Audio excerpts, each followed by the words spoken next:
में हिस्सेदारी देने का काम किया था और विश्वकर्मा समाज की पहचान और विश्वकर्मा समाज का सम्मान स्वर्गीय मुलायम सिंह यादव जी समाजवादी पार्टी के नेता माननीय नेताजी ने करने का काम किया था। हमें कब एमएलसी बनाया था? आजमगढ़ जनपद के नरौली स्थित अखिल भारतीय विश्वकर्मा शिल्पकार महासभा द्वारा विश्वकर्मा भवन में विश्वकर्मा पूजन का आयोजन किया गया था, जिसकी अध्यक्षता रामाश्रय विश्वकर्मा तथा संचालन जिला महासचिव दिनेश विश्वकर्मा ने किया। कार्यक्रम के मुख्य अतिथि पूर्व मंत्री दुर्गा प्रसाद यादव तथा विशिष्ट अतिथि विधायक डॉक्टर संग्राम यादव, विधायक अखिलेश यादव, पूर्व मंत्री रामदुलार राजभर, जिला पंचायत अध्यक्ष विजय यादव, विधानसभा अध्यक्ष हरिश्चंद्र यादव रहे। दुर्गा प्रसाद यादव ने कहा कि भगवान विश्वकर्मा के सृष्टि के सृजन में योगदान और उनके इतिहास को घर घर बताने की आवश्यकता है। पूर्व मंत्री रामाश्रय विश्वकर्मा ने कहा कि समाजवादी पार्टी की सरकार में अखिलेश यादव ने विश्वकर्मा समाज की गेस्टेड छुट्टी घोषित की थी। भाजपा सरकार ने उसे निरस्त कर दिया। सपा ने विश्वकर्मा समाज का सम्मान बढ़ाया तो भाजपा ने विश्वकर्मा समाज का सम्मान घटा दिया है। समाजवादी पार्टी की नीतियां पिछड़े वर्गों विश्वकर्मा समाज के पक्ष में। 1998 में नेताजी ने हमें एमएलसी और सपा सरकार में मंत्री बनाया था। 25 साल तक भाजपा को विश्वकर्मा समाज याद नहीं आया। अब चुनाव नजदीक आया है तो विश्वकर्मा समाज की चर्चा करने लगे। विश्वकर्मा समाज के नौजवानों को अब नौकरी और रोजगार चाहिए। विश्वकर्मा समाज के लोग अब डॉक्टर, इंजीनियर और आईएएस बनना चाहते हैं। सरकार नौजवानों को नौकरी रोजगार नहीं दे रही है। विश्वकर्मा समाज के बुनियादी मुद्दों को समाधान करने की आवश्यकता है। आरक्षण अगर खत्म हो जाएगा तो पिछड़े वर्गों को नौकरी नहीं मिलेगी।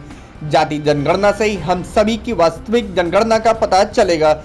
विश्वकर्मा समाज के लोग जब तक एमपी एमएलए नहीं बनेंगे तब तक विश्वकर्मा समाज की आवाज संसद में नहीं उठेगी। सरकार में भागीदारी से ही समाज के विकास का रास्ता खुलता है। हमने आजीवन विश्वकर्मा समाज के सम्मान की लड़ाई लड़ी। सरकार में रहे या विपक्ष में रहे, हमेशा बलिया में विश्वकर्मा समाज में आकर समाज की मदद की।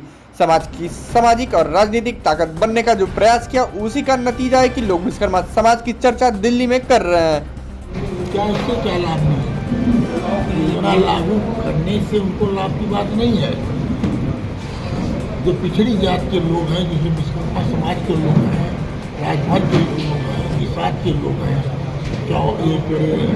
चौहान समाज के हैं, कि जब तक इनके लिए पिछड़ी जातियों के लिए कोई अगर योजना लागू करें तब तक करेंगे नहीं। झूठ बोलते हैं, झूठ बोल के राज करना चाहते हैं, वोट लेना चाहते हैं।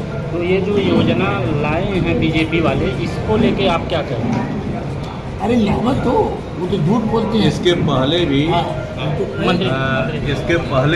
उत्तर प्रदेश सरकार ने विश्वकर्मा श्रम सम्मान योजना लागू किया था और 5 वर्ष बीत गए, आज तक किसी विश्वकर्मा को लाभ मिला इसकी सूची सरकार नहीं दे पाई।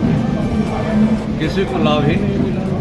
हम लगातार पूछ रहे हैं कि बताइए कितने उत्तर प्रदेश में कितने विश्वकर्मा को श्रम सम्मान दिया गया है, कितने लोग सम्मानित किया गया है, इसकी सूची बता दो। कोई बताने को नहीं तैयार है। इसी तरह से केंद्र सरकार ने कौशल विकास लागू किया था, वो भी इसी तरह से कोई सूची नहीं है कि कहाँ किसको लाभ दिया गया। ये तो चुनावी घोषणा उसी तरह से है, जिस तरह से कहा 15 लाख रुपए खाते में जाएंगे, गया किसी के खाते में। तो कहा कि 2 लाख का लोन देंगे, योजना लागू कर रहे हैं, लेकिन लोन कितना मिलेगा और लोन कितना जाएगा, हमें तो नहीं लगता है कि ये जो है 24 आ गया है, अब कौन लोन लेगा। अब तो लोग चुनाव की तैयारी कर रहे हैं।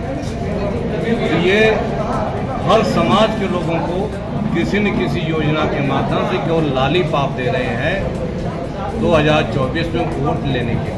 तो क्या 24 के चुनाव में विश्वकर्मा समाज इसका जवाब देगा? निश्चित रूप से विश्वकर्मा समाज, उत्तर प्रदेश का विश्वकर्मा समाज पूरी तरह से समाजवादी पार्टी के साथ है और ये इंडिया गठबंधन को वोट भी देगा और जिताएगा। अखिल भारतीय विश्वकर्मा शिल्पकार महासभा के तत्वाधान में भगवान विश्वकर्मा का पूजन कार्यक्रम आयोजित था, जिसके आयोजक उत्तर प्रदेश सरकार में मंत्री रहे माननीय रामाश्रय विश्वकर्मा जी थे। उन्होंने हम सब लोगों को यहाँ बुला करके पूरे जनपद के विश्वकर्मा भाइयों को प्रणाम करने का और उनसे सहयोग मांगने का अवसर दिया।